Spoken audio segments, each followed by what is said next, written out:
So hello friends, welcome to my channel जहां हम सीखेंगे कॉमर्स एक बहुत ही मजेदार और आसान तरीके से।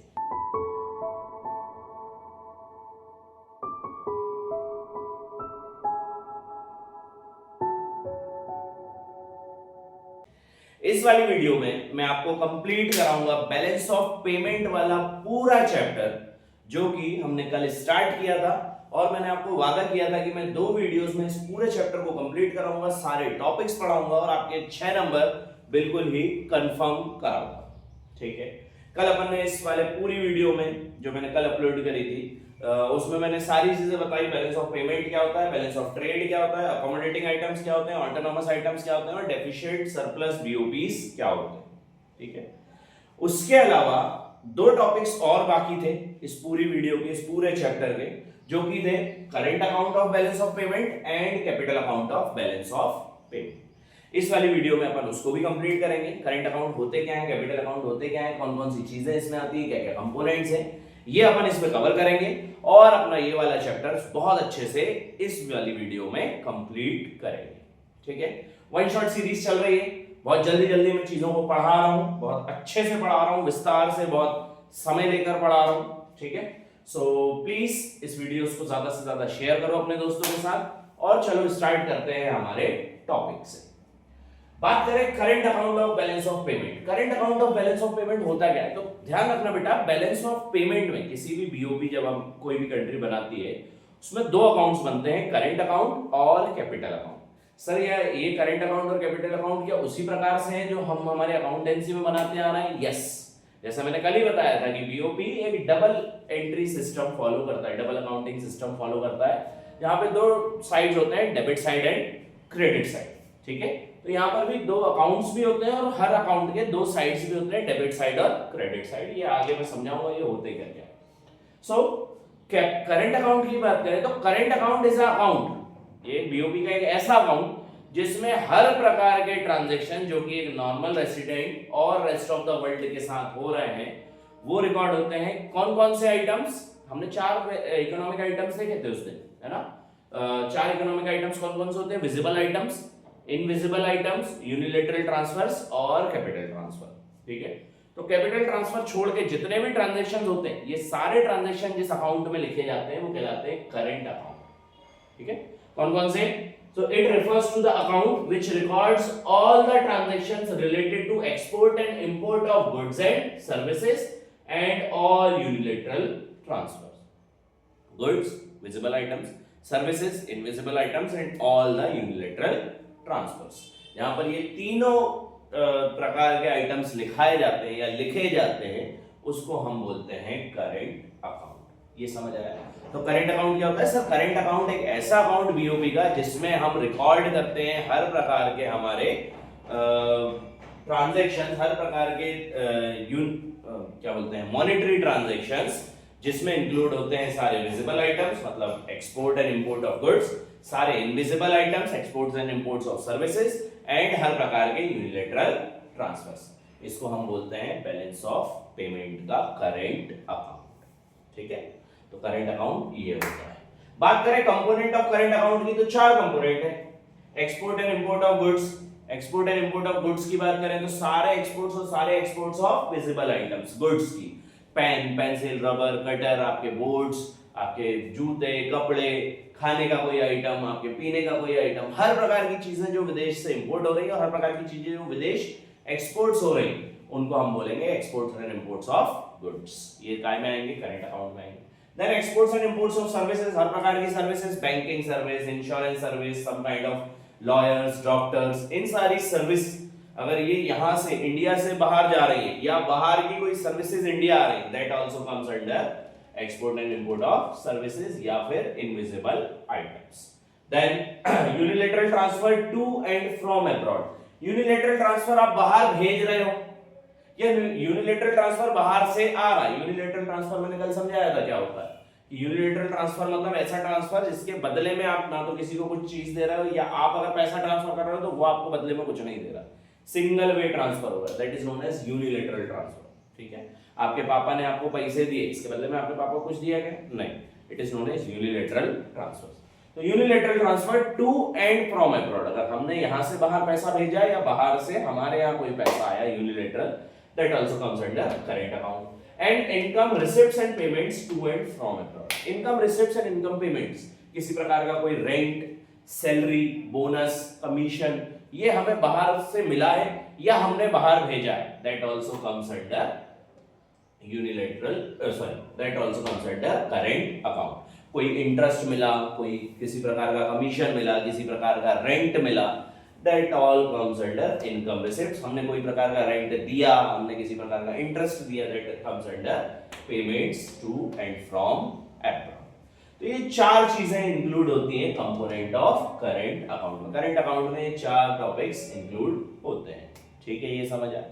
Last topic which is of current account, it is balance of current account. Balance of current account होते कितने प्रकार के? दो प्रकार के बैलेंसेस होते हैं, surplus balance and deficit balance. ठीक है, सरप्लस बैलेंस की बात करें तो क्रेडिट साइड अगर ज्यादा होगी डेबिट साइड से, ठीक है, करेंट अकाउंट की दो साइड्स होती हैं, debit side and credit side.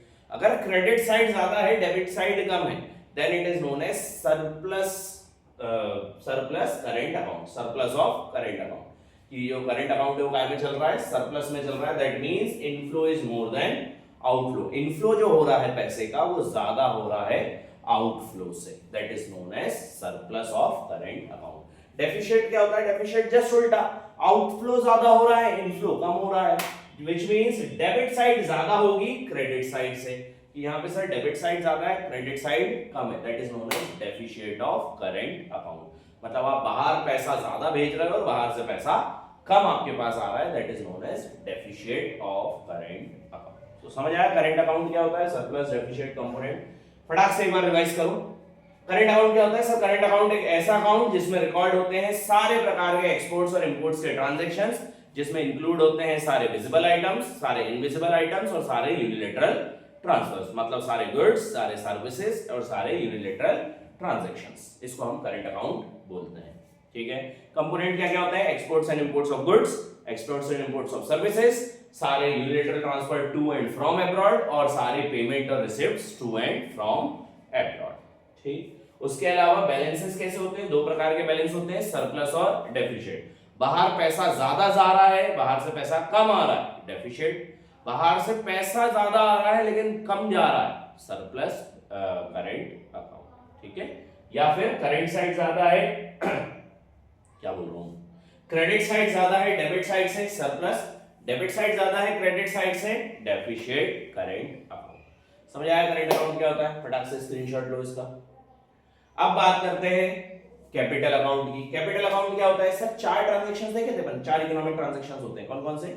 Visible items, invisible items, then one more is unilateral transfers and capital transfer. तो ये तीन ट्रांजैक्शन, विजिबल, इनविजिबल और यूनिलेटरल ट्रांसफर, ये तो करंट अकाउंट में आ रहा है. एक क्या बचा मेरे पास? Capital transfer. मतलब कोई असेट्स या तो मैं खरीद रहा हूं विदेश में, या बाहर का व्यक्ति आके हमारे इंडिया में कोई असेट्स खरीद रहा है या लायबिलिटीज क्रिएट कर रहा है, that is known as capital transfer. तो ये जो कैपिटल ट्रांसफर है ये जिस अकाउंट में आता है उसको हम बोलते हैं capital account.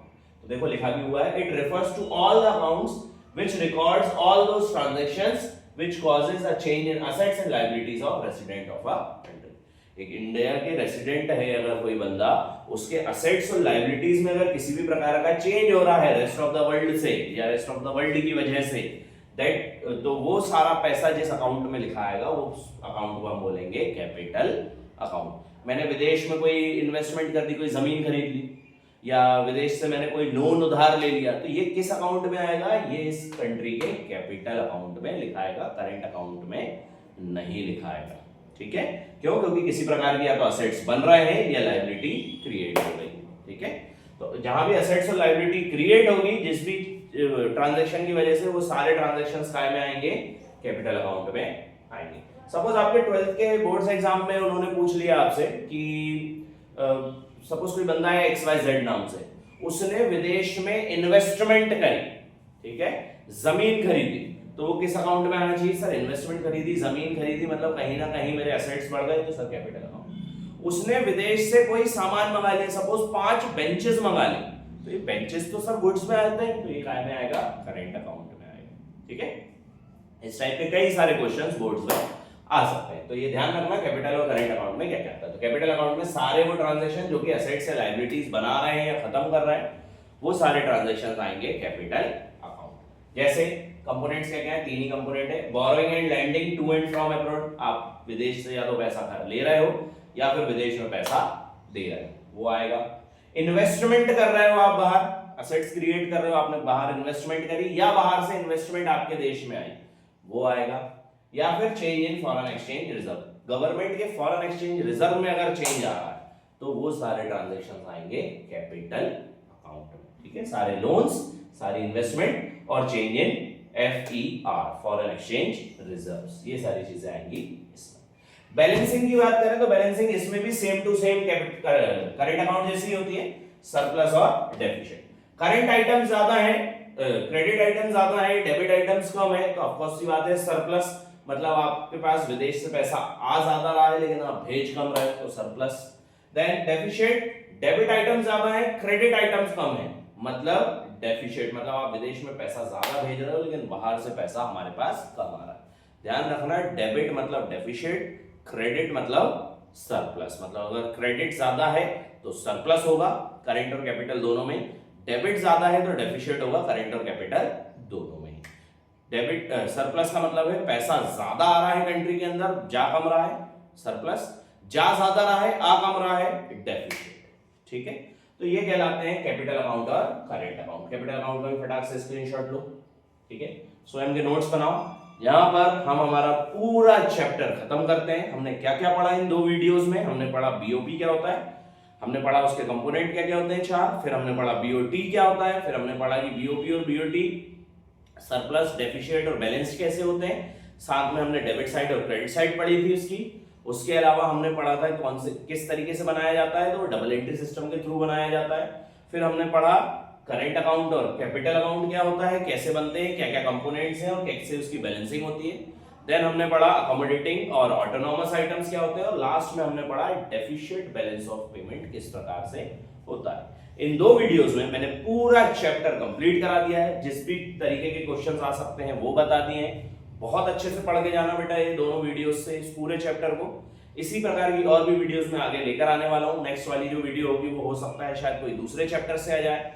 Please subscribe the channel, इस पूरी वीडियोस को, इस सीरीज को अपने दोस्तों में सर्कुलेट करा दो ताकि वो भी इससे बेनिफिटेड हो। All the best for your exam and thank you so much. Please subscribe. Please continue watching.